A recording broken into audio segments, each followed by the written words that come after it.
what was really interesting was that the most off track of all of the development goals was the one around sanitation and access to clean toilets. And our theory on that was that it's because sanitation, toilets, poop, they're all things that aren't fun dinner party conversation. You can't take a beautiful photo of a toilet and put it on a billboard and say, hey, donate to toilets. Like, it's a really tricky thing to market and turn into, a sexy piece of marketing in the way that you can do with reading and clean water coming out of a well.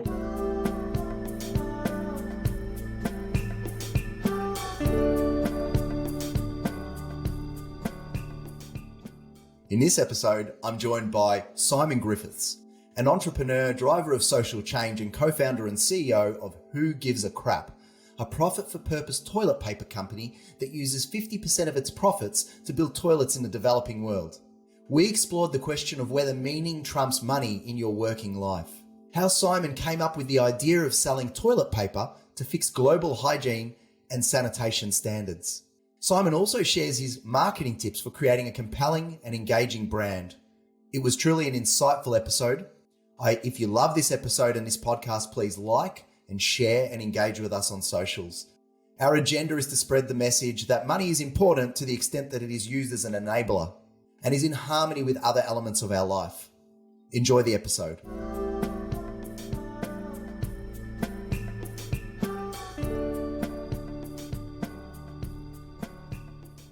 So we'll get cracking. I'm joined by Simon Griffiths, who's the co-founder and CEO of Profit for Purpose toilet paper company, Who Gives a Crap. I'm excited to have you on, Simon. Yeah, no, thanks for having me. Great to chat.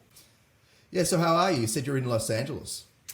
Yeah, so usually spend 2 to 3 months a year over here working with our American team, and then the rest of the year, aside from a holiday on the way home, in Victoria on the Mornington Peninsula, which is a great place to live with young kids. Obviously haven't been able to come over to the States very easily for the last couple of years. So it's our first year back since 2019. And it's been, it's been great to get over here and see everyone, but also a stark reminder of how much has changed, because the world is, just a vastly different place than what it was when we were last here. Absolutely. But living the dream, the Mornington Peninsula ain't a bad place to go, and neither is where you are at the moment. So it's pretty amazing.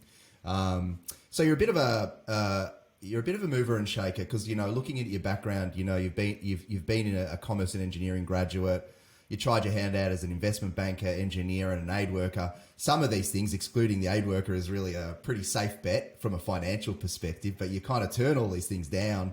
And then you moved from Melbourne to South Africa. Tell us a little bit about your journey and how it ended up being that you were sitting on the can in the live stream, singing the praises of toilet paper. It's pretty interesting. Yeah, I think, the journey for me kind of evolved over time. And I'm going to talk about this in a different way to how I normally would, just because of, the content of your show. But I think I probably, I was a very entrepreneurial kid, and, sold people stuff at school, tried to run all these little businesses, and then went to university. And I think university is, at least where I went, a place where you kind of have the risk aversion beaten out of you. And the word, entrepreneur was not a favorable term. It was a bit of a dirty term back in the early 2000s. And the idea that, you'd start your own business sort of, it had these connotations that you were kind of fleecing people out of money rather than doing something noble that could impact and change the world. And that was seen to be a whole bunch of BS back then, to be completely honest. And so as I went through my degree, I kind of felt like I, really traditional degree, commerce engineering, I felt like I sort of had a lot of the risk kind of beaten out of me through those few years, and maybe because I got good grades as well, and people would say, you've got the grades to go and work at these places that are the coveted jobs, and so I kind of took the advice of the people around me, and went and worked at the jobs that were hard to get, and realized pretty quickly that I really didn't like them.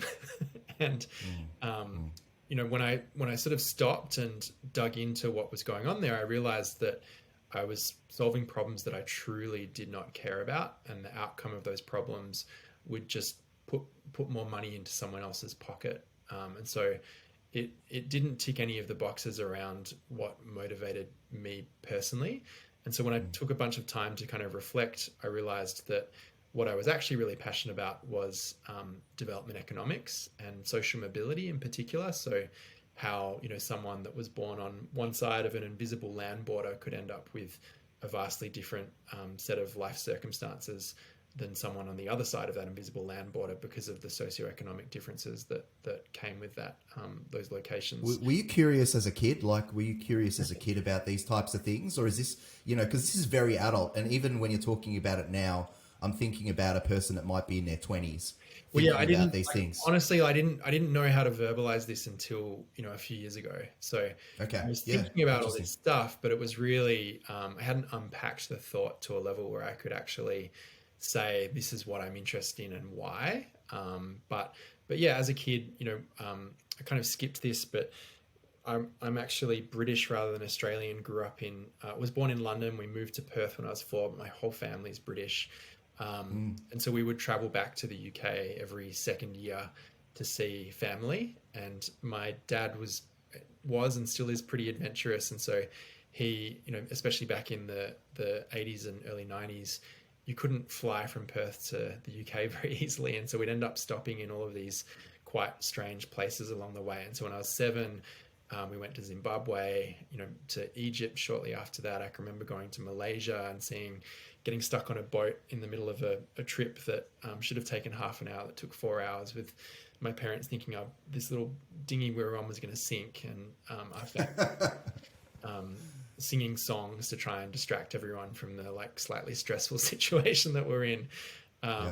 Japan. So got to see a lot of different places in the world. And I think as a kid, a pretty amazing experience, very, very privileged. And it sort of showed that, kids all around the world are the same, and you could play with someone in a different country that did not speak the same language as you, find mutual ground and have a really good time together.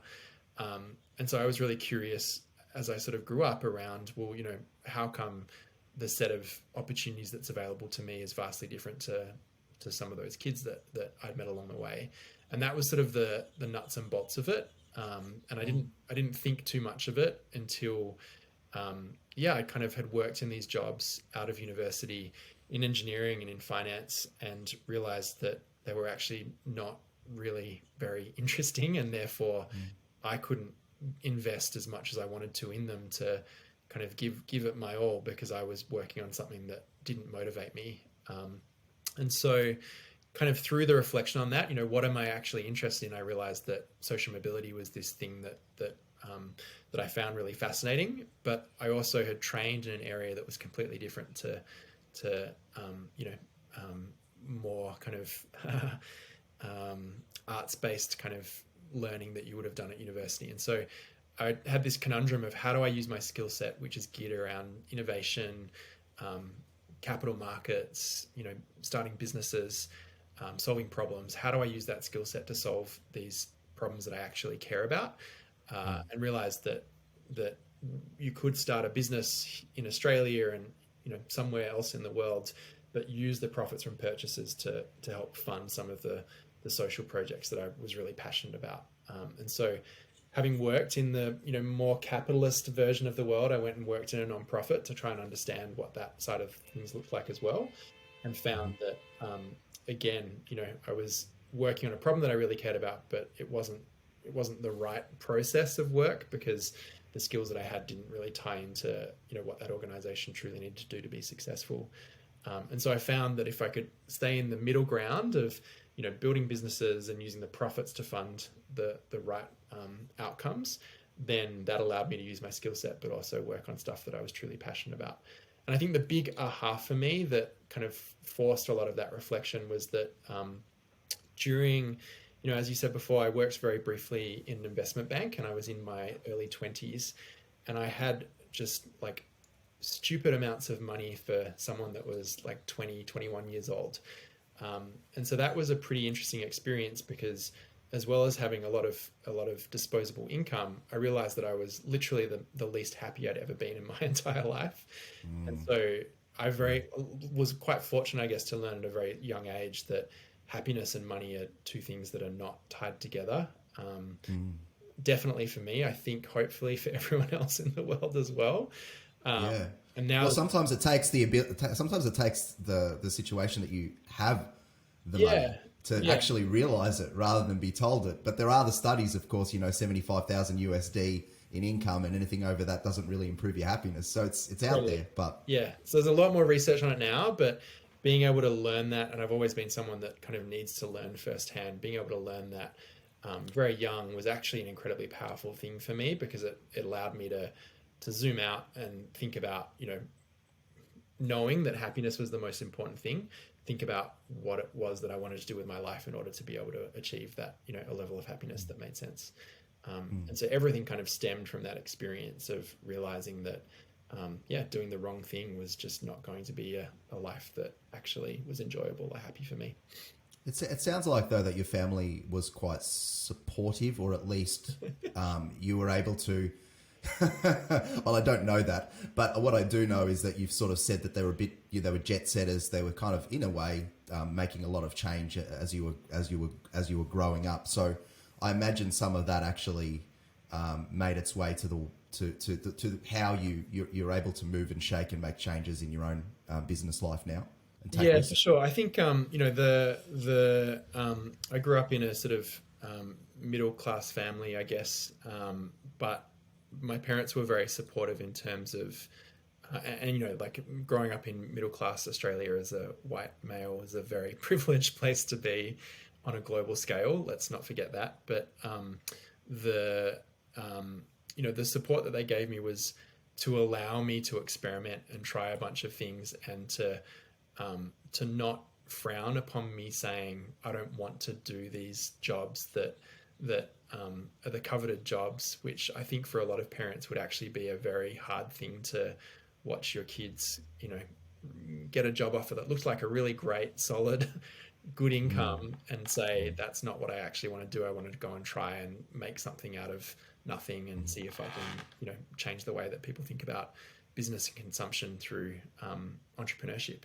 And that sentence probably made no sense at all when I first said that to mum and dad 15 years ago. And so to allow me to, quite blindly stumble into that area and see if I could will something into existence, I think in hindsight was incredibly supportive. But at the time, they just didn't say no, Oh, well, it's your life. Yeah, pretty much. It was okay, like, well, we're here if you ever need to move back home. Yeah, it's amazing. It's amazing, Yeah, though. the deal my parents said was if you want to leave home to go to university, you have to pay your own way. And so when I left Western Australia to study it in Melbourne, I sort of had to become financially independent from my family. So they were supportive in allowing me to do things that, a lot of 17-year-old kids shouldn't have done when they were, leaving home, or would find challenging to do today. But yeah, that was that was the support, and a lot of people would never ever have that support from their parents. So I'm always grateful for that. You mentioned that you worked in not for profits before. Why didn't you follow the traditional trend of consumer driven philanthropy and travel the path of least resistance, in a sense, to attract the philanthropic dollars? Why did you go down this particular model itself? How did the idea formulate? Yeah, so I think when I was working in the nonprofit, one of the big things that I learned, and there was a lot, but one of them was that nonprofit organizations would compete against each other for the same pool of funding. And you'd have 10 organizations, 20 organizations competing for one grant. The winner would celebrate and not realize that there were, 9 other people that had spent a lot of time and were really hopeful, who now had essentially wasted the time in putting that application together. And so this rent-seeking phenomenon is what it's called in economics, is a very inefficient part of the philanthropy market.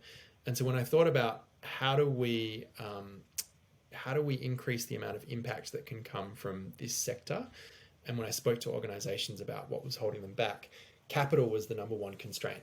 And I realized that if we were going to get more capital to flow into that philanthropy market, the only way to do that was to get today's philanthropists to give more money or to find new philanthropists to grow the size of the market.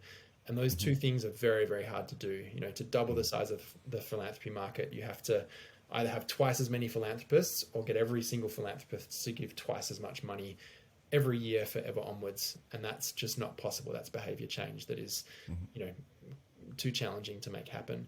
And so what I realized is that while the philanthropy market exists and does a good job as it is today, there's lots, there are inefficiencies in there that could be improved. The real opportunity was actually saying, well, let's not just rely on the source of funds that comes from the philanthropy market to fund these organizations that are achieving social impact. Let's tap into the trillions of dollars that change hands in the economy every single day, because that is a much, much bigger pool of capital. And if we can skim even the smallest amount off the top of that, the impact from that will be astronomically huge in comparison to what's available in the philanthropy market today. And so that was the big realization. And everything that I've done since then has been, down the path of how do you start to tap into, siphon funds out of the top of the economy, as opposed to just relying on what happens in the philanthropy market. You have to be quite resolute and strong around your will to make sure that it's not just a profiteering exercise for yourself in the sense of going down that line, because when you're attracting the philanthropy dollar, there's nothing more that you can do with it than do what you need to do for social cause. But when you're going down this other sort of being attracted by the dollar signs, I'm sure for some maybe a challenge. Yeah, I think we're sort of fast forwarding a little bit to where we're at today with the company, but one of our investors put it really nicely when we were raising some capital in 2021. They said, most people would look at your business model and say, damn it, I have to give away half of my profits. But you guys look at it and say, yes, we get to keep half of them. And so that's it sums up the way that we think about it. We can dig into this more, but we never ever started the company to make money. That was never the objective. The objective was to have the most impact that we possibly could. And we firmly believed that by donating half of our profits, we could have more impact than donating 100% of them.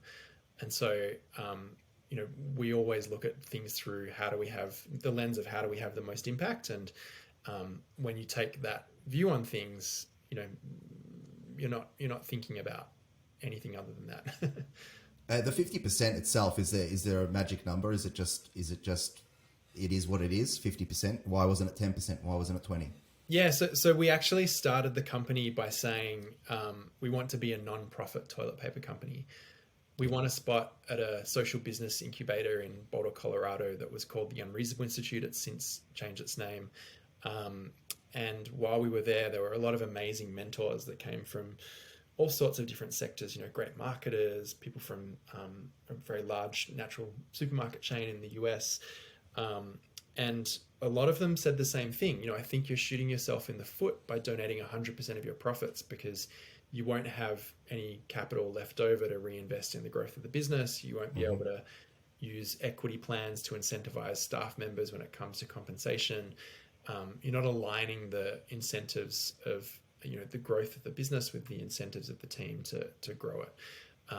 And so when we thought about all of those things, and I'd previously had experience running a nonprofit business, and also knew that it came with the challenges of trying to purge all of your profits at the end of the year by making donations so that you didn't pay tax on profit that was left in the business.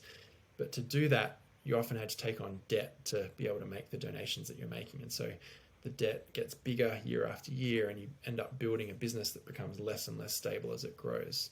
And so all of those things combined really had us, reach the realization that we actually thought that we could have, again, through the lens of how do we have the most impact, we actually thought that we could have more impact by donating half of our profits than we could by donating all of them, because we believed that we'd be able to build a business that was at least twice as big, and therefore our total donations would be greater just by giving away half of our profits.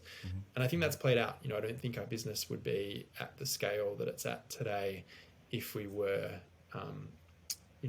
donating 100% of our profits every single year. Now, you clearly sell toilet paper. For those that have been living under a rock, you guys sell toilet paper, but there is a mission, and perhaps you can talk to us a little bit about the mission. And, I don't know if you can call it a beautiful match, but it feels like it's a beautiful match between the toilet paper and the mission. How did you come up with that idea? Because it's a cracker. Yeah, so maybe I'll start from where the idea happened. And so I think, Yeah. as I said earlier, I was really interested in social mobility. And so I've been thinking a lot about how you move the needle on social mobility. And one of the big sort of development economics theories, at least in the early 2000s, late 90s, was that if someone can't even get their foot on the economic ladder, it's very hard for them to, climb up any rungs at all. And so the first step is giving someone enough support so that they can get their foot onto the economic ladder.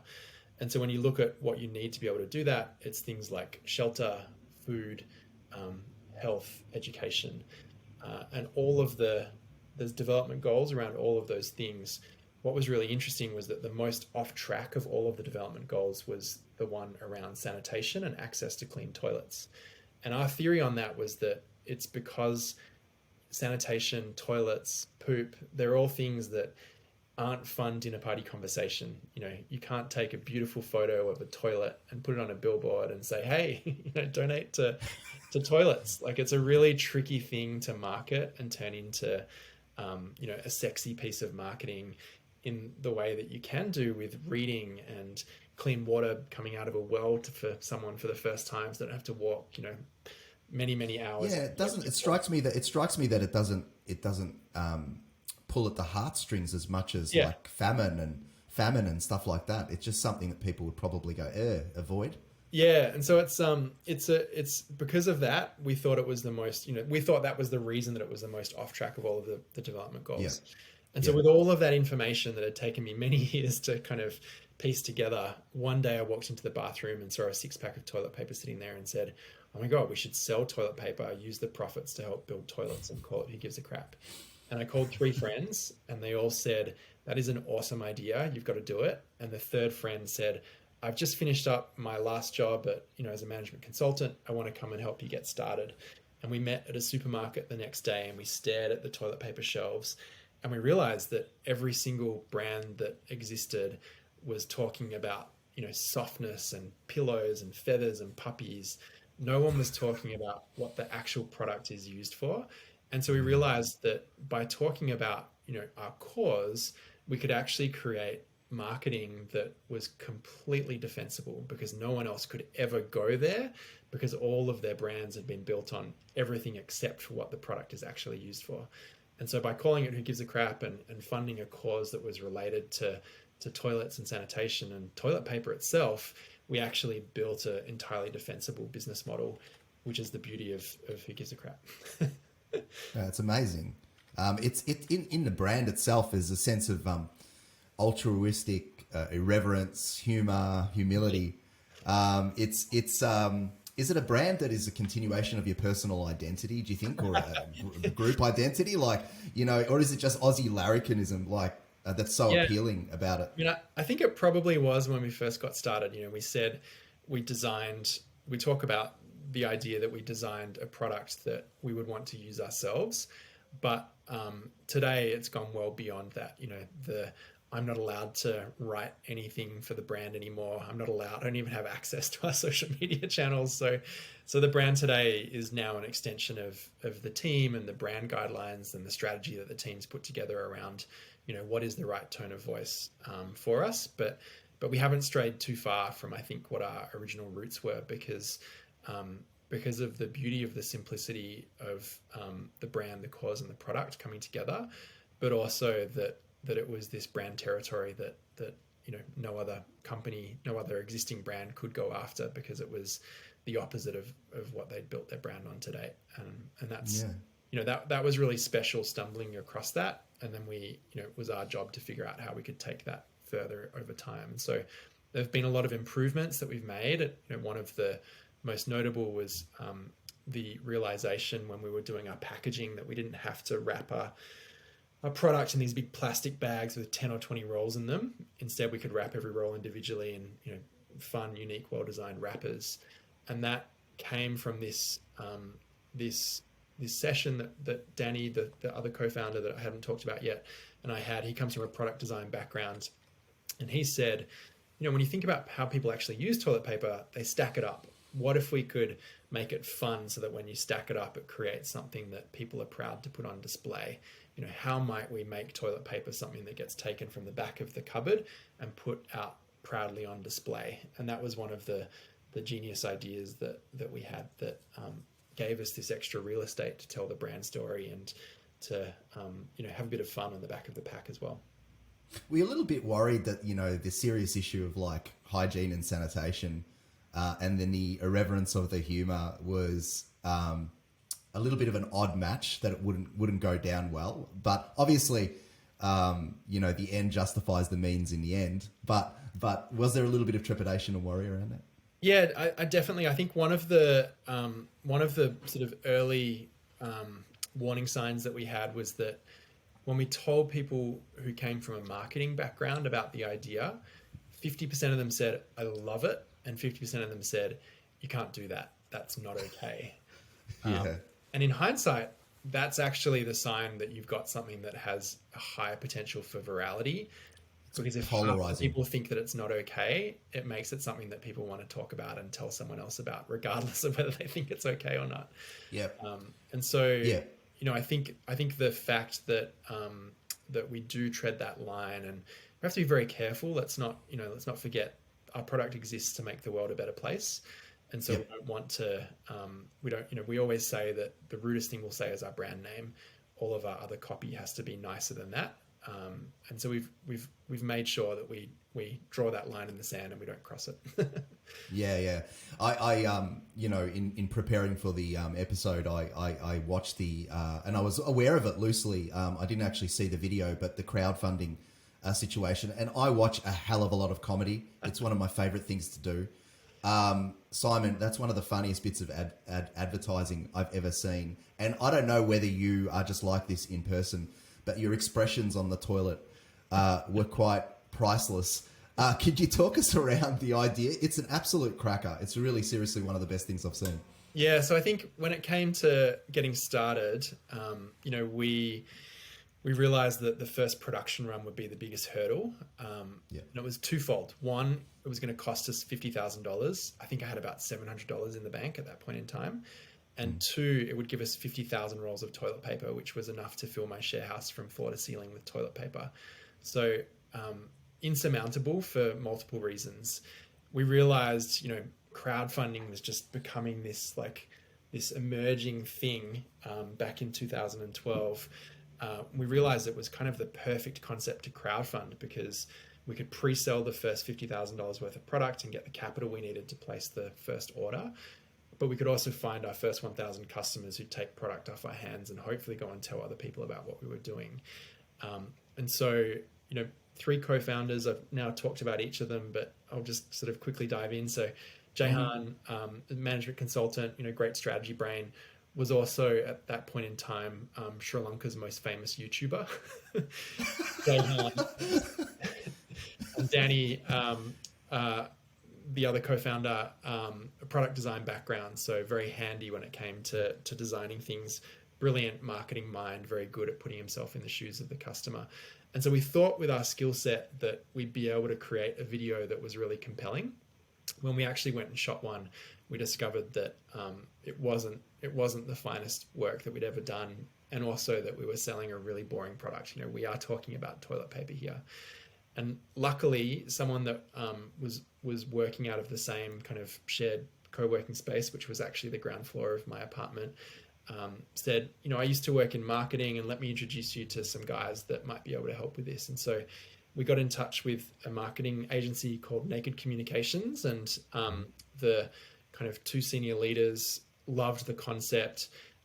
We said to them, look, we think we can get to $50,000 of sales, but we think you might be able to take us to, many hundreds of thousands, even $1 million of sales through the crowdfunding campaign. So we'll cut you in on quite a large percentage on everything above 50,000 and a small percentage on everything under. And they went, okay, let's do this. What a great challenge. And so they gave us what they called, reduced studio exposure. So everything was very light touch. We were doing it and they were providing guidance. But some of the best guidance that they provided was helping us to find a director who actually, did a lot of telling me what faces to make through the video, shot the whole thing. And, the script that we used actually ended up being quite close to the script that Jahan and I had originally written. But one of the people working on the campaign said, if we truly want this to go viral, we need something else. And then he woke up one morning and said, I know what it is. Simon, we need to shoot the whole thing with you sitting on a toilet, and you need to pledge to not get off that toilet until you hit the $50,000 pre-sales target. And so that was, we jumped on a call and they pitched it to me. And I remember my wife was overseas, and so I couldn't talk to her. And I just said, that idea is so good. We have to do it. No matter what the cost, we have to do it. And so we went and made it. So you were on board. You were completely on board with this. Completely on board. I was like, this is a say yes, and I'm going to have to beg for forgiveness with my wife later on. But luckily, she came back from her work trip overseas and had the same reaction I did. And so 3 days later, we shot the video, and it came out really beautifully. It's, I think, one of the best pieces of content we've ever made. I think it's one of the best ones I've seen. And I think what I'll do is I'll put a link in our notes to make sure that everyone can have a look at it. But it's just an absolute cracker, and it's a great example of authenticity in marketing. I often think that the best marketing is you feel like it's been genuinely created. What do you think? What is your advice to business owners around how to get their brand and their story right? Yeah, well, I think the if you look at the format of that video, it's very similar to most of the kind of structure that we use when we're trying to communicate something to motivate people. And we come back to that, Simon Sinek's start with why. So the why, how, what. And so that video really starts, first of all, with a gag, which is the first thing you do to get people's attention always. And then it goes straight into the problem. This is the reason why we exist, the 2.4 billion people that at the time didn't have access to adequate sanitation. We think we've got a solution to it. It's, toilet paper that builds toilets. But the what is that we need your help to actually get there and to, help us pre-order this production run that we're going to do. And so we kind of, through most of our communications fall back on that framework of why, how, what, or in our instance, problem, solution, how we're going to make it happen. And then the other big thing that we did there was we made it newsworthy and shareable. So when you want something to go viral, it has to be newsworthy so that people want to write about it and tell other people about it. And then it has to be shareable so that people read that news and say, oh my God, you should check this out, and want to share that on social media channels. And so, we made toilet paper newsworthy and shareable, not because of the product, but because of what we put around the product. And that's really the secret sauce of our business. As we think about, we actually think the physical product is pretty good. We don't need 5-ply toilet paper, but there's lots of white space to innovate in the customer experience that sits around the product, whether that's from the donations that we make, or the packaging, or the ease of home delivery, or limited editions that we do throughout the year, the environmental stuff that we do as well. All of the customer experience around toilet paper was uninnovated, and that's where we really, learnt to play. Yeah, that makes a lot of sense. I'm thinking that this particular type of brand, this kind of humor, let's call it poo-poo humor. Is it an Aussie thing? And I mean, for your sake, I hope it's not, because I understand that you're really wanting this to flourish in other regions, the UK and the US. So do you feel like there's a degree of localization that needs to happen in tone and language, or do you feel that this type of humor, this type of idea is translatable? I think toilet humor is actually something that is universal. Okay. that it gets responded to in different ways. So I think in Japan it's actually, very ubiquitous. Whereas in the US, it's probably the other end of the spectrum. And I've got no idea where, the Middle East, for example, would kind of fall into that spectrum. So we thought that out of the English-speaking markets, the US was probably the hardest, because I think, first of all, the who gives a crap terminology is sort of a bit of a delinquent dropout term rather than a colloquialism in the way that it is in Australia. Okay, yeah. And so that was working against us. And then also, toilet humor is not, is certainly kind of frowned upon by a percentage of the population. Whereas the UK, I think, is closer to Australia, both in terms of, the terminology, but also puns and toilet humor in particular. And so the UK was a very natural extension for us. The US was a bit more challenging, and we did actually test out other brand names. Would we consider changing the brand name in that one market? Because we were worried that the Who Gives a Crap brand would hold us back.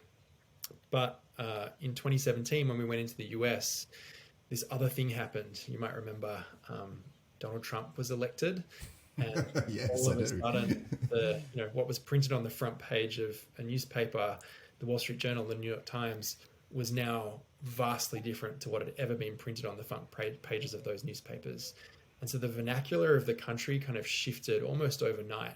And at the same time, this delinquent term, who gives a crap, almost sort of captured the zeitgeist of the sentiment that was going on for a lot of people in the United States. And so it felt like we were a brand that was able to, that was sort of participating in the shift of vernacular that we saw sweep across the country at that moment in time. And so I think we got quite lucky. Had we done it 2 years earlier, I don't know if it would have been as successful as what it was in 2017. So yeah, really interesting kind of, turn of events. Now, and we're jumping around a bit here, Simon, but the themes of this podcast, and, it was interesting to me that I know that in the early days, you were feeling a bit bootstrapped when you were flying solo, unsalaried, not having the stock. Was there a sort of sense of like, how can I sustain myself financially, let alone change the world? Did it cross your mind? Were there challenges in being able to have resilience in that time? I mean, I have all these amazing stories from, that early stage of the business. I'll share just one of them, but yeah, please. What I kind of figured out once I'd finished university and realized I wanted to work on my own things, I figured out I had to find the things that paid you the highest hourly rates possible and then do a small amount of them to have enough money to get by on so I could spend the rest of my time trying to bring these ideas to life. And so I tutored at the university because that was quite a high hourly rate. Then I figured out that tutoring at the residential colleges meant you didn't have to mark assignments or exams, which had lower hourly rates attached to it. And you could do them between the hours of 4 and 9 p.m. So I had my regular work day completely available to work on my own stuff, and then would tutor 2 to 3 nights a week and earn enough money to get by. Eventually, I said, okay, I've got to cut the tie on tutoring and kind of put myself out into the world and, burn my bridge so that I can't walk back across it. And when I did that, a friend of a friend got in touch and said, you won't believe this, but my brother is shooting a TV commercial and needs someone that looks like you in the TV commercial. Would you like to, come and try out for, this spot? I was like, okay, I've got no acting background at all, but whatever, like just go with it. Let the world kind of take you to where you need to be. And I ended up being cast as one of the 3 leads in this TV ad. And so I got paid, a lot of money that was enough for me to get by on. And then every time I'd start sort of racking up credit card bills again and be like, oh, I've got to figure this out. The TV ad would get renewed for another year, and that happened twice. And so I'd get paid the same lump sum, for another year again. And so I got incredibly lucky with, I don't know whether it was karma or something else, but by, following this passion of mine that had an altruistic lens to it and putting myself out there into the world, I ended up meeting the right people that would somehow end up kind of indirectly supporting what I was doing and making it financially viable to ultimately bring this to life. And so I've got a lot of people to thank through those early years of, where we weren't able to draw a salary from the business, but through, kindness of other people, we got these opportunities that enabled us to be able to get things off the ground. So there's lots and lots of stories like that, but that TV ad was just like something that came out of the ether right at the moment that I really needed it. and then Yeah. literally paid dividends for the next couple of years afterwards. Do you think the resonance and the strength of the actual mission itself, the connection that you had with this kind of idea, is what allowed you to deal with those times where, you know, it just wasn't happening financially and you were waiting for the next thing just to, you know, get you through? Is if it was something more lukewarm, if you had something more lukewarm that you were sort of like, I'm not really sure about, or weren't as passionate about, do you think the Yeah, opportunities? I think I'd love to say that that's 100% correct. Yeah. I think it's actually, I'm a very stubborn person, and I truly believed that the way that we were building businesses and the way that capitalism was set up was wrong. And you know, this was also like the global financial crisis happened during this period.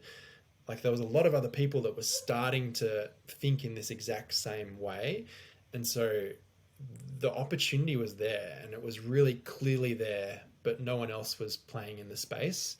And I think when you see an opportunity that big, it's really hard to ignore it. And so I think that was what ultimately kept me going. It was that this thing needed to exist because there was a new version of the world, a better version of the world. And if we could prove that it worked, then it wouldn't just be on our shoulders to bring it to life, because other people would go and mimic and copy and bring it to life in other ways, hopefully better than we could ourselves as well. Do you think, were there naysayers? Were there people that were, you know, less enthusiastic? Were they close to you? Is it the same way a parent might question a child of dreaming to be a rock star? Was there a little bit of that going on? Yeah, definitely. I think the anyone who's tried to do something that no one's ever done before will tell you that there's lots of people that have, you know, tried to stop them along the way, and those people are usually very well intentioned and doing it to support you. You have to learn when to take their advice on board because they're right, and when to use their advice as something to motivate you to prove them wrong. And that's a very hard thing to do, because if you always say you're wrong and I'm right, then you'll end up doing things that you shouldn't do. But if you always say you're right and I'm going to take your advice, then you'll never ever do the thing that you need to do either. And so learning which of those paths to take in the right moments is very challenging, especially when you've got very, you know, experienced people who are you know, providing that advice. Is there a sense of splitting the logic from the ego, from the fear that they might have, that sort of thing that you're trying to assess when you're listening to them? I don't know. I think yeah, I think it's difficult because those moments, you know, it's they're a blend of rational and emotional decision making.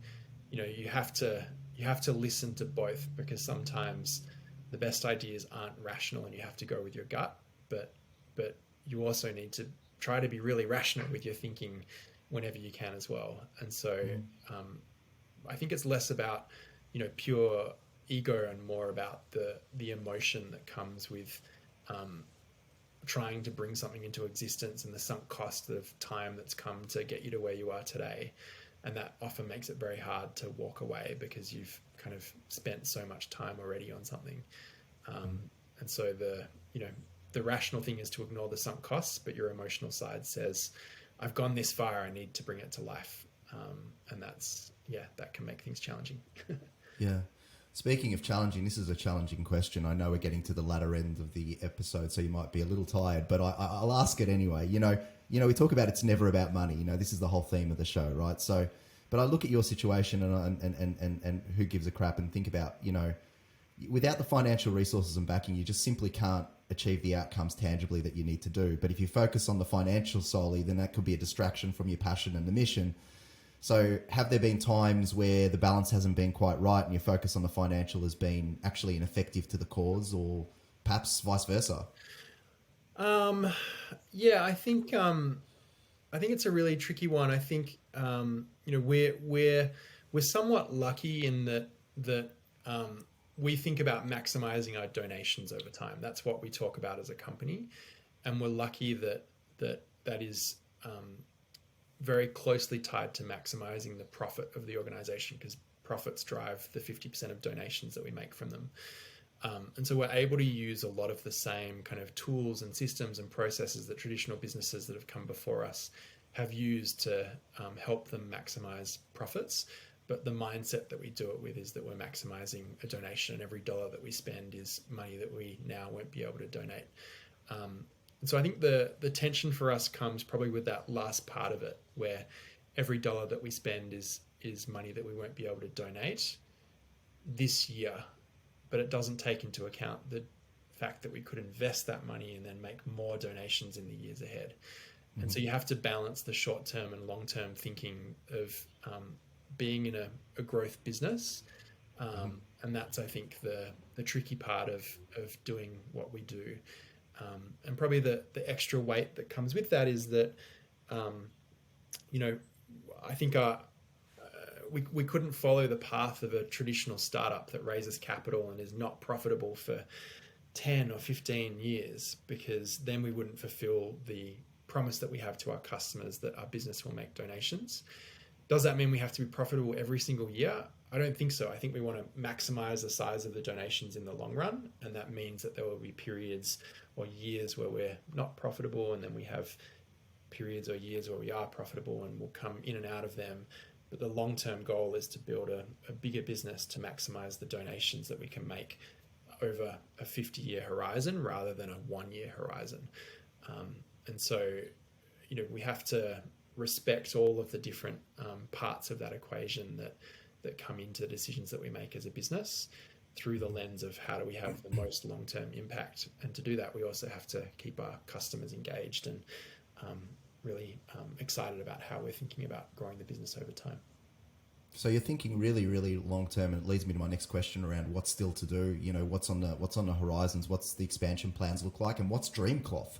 Dreamcloth. So we, I think we as a business, we talk about our goal being that everyone in the world has access to a toilet by 2050.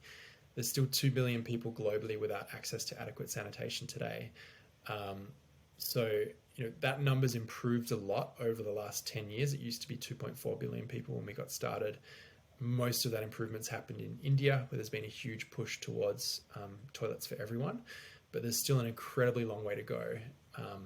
And I think a few years back when I ran the numbers, and this isn't up to date, but indicative, it sort of paints a picture.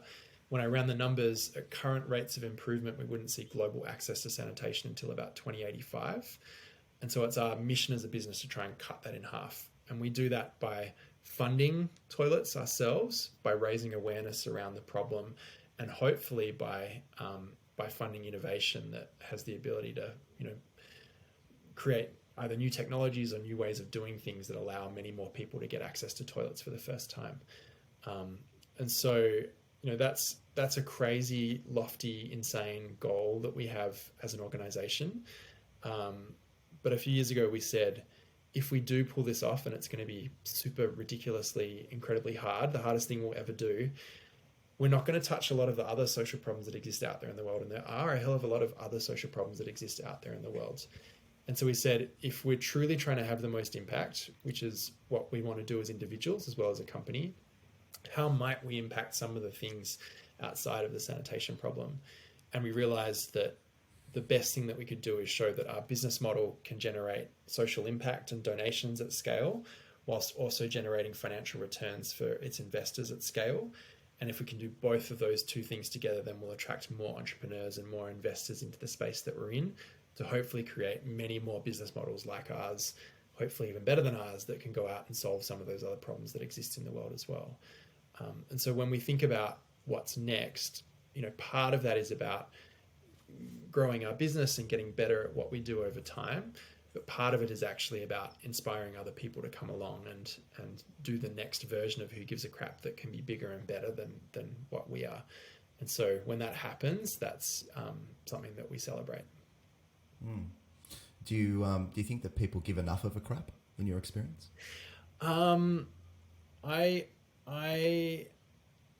I think there are a lot of people that do, and there are a lot of people that don't.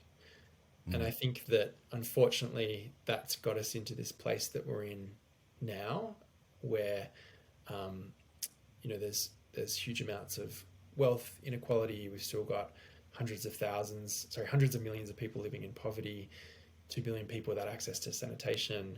These are problems that we can solve, and we as a society as a global economy, have chosen not to.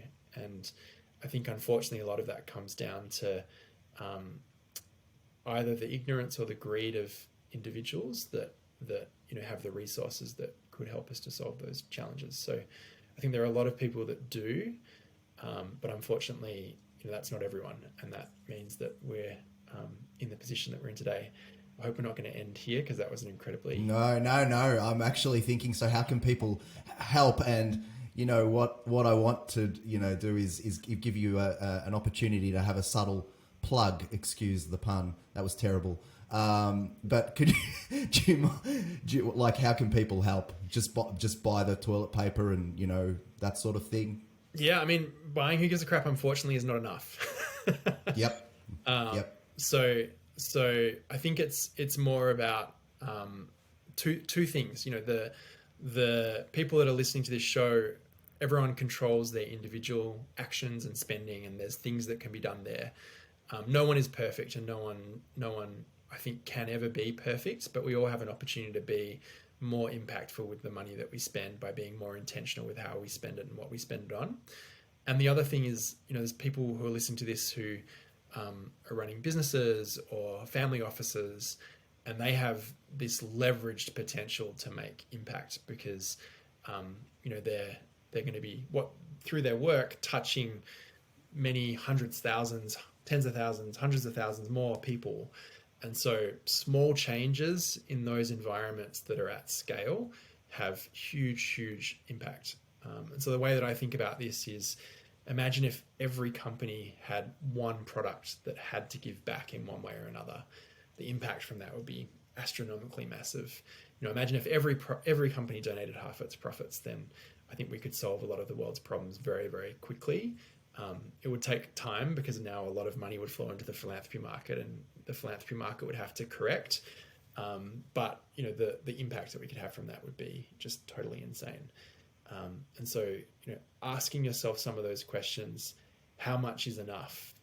I think the research around this shows that when you ask people how much money they need to be happy, they always say twice as much as what they have today. It doesn't matter if the next time you ask them, they have twice as much as what they have today, they will still say it's twice as much as what they have today. And so drawing a line in the sand and saying, actually, this is the point at which I have enough, and everything after that can be directed to have impact in one way or another, whether that's through social impact investing, or through donations, or through something else. Knowing what that line in the sand is and holding yourself to account on that is a very, very powerful thing that I think we all have an opportunity to do.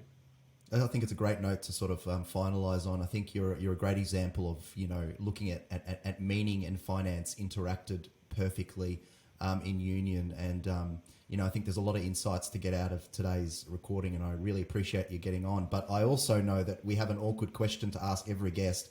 No one gets away with it, and it's terrible, and most people stumble. Even the smartest of the smart, they always stumble. What is your spirit animal and why? Oh, this is an easy one. My spirit animal... Ah, damn. Yeah, my spirit animal is a starfish, and I think one of my friends asked me this once. It's a bit counterintuitive, but it's because I like doing everything all the time, all at once. And if you ask the starfish which direction to go in, they'd tell you to go in every direction. Oh, wow. That was probably the best one I think has been answered. Well done. That was great. Thanks for coming on with me. Appreciate it. Yeah, thank you. It's been great to chat.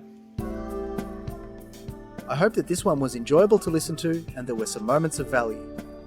If you have resonated in any way with the sentiments of this podcast, we would be delighted to direct you to our website, www.itsneveraboutmoney.com.au, for more free resources and education aimed at improving your capacity to make sound financial decisions for the benefit of your family. We wish you every success, however you define it.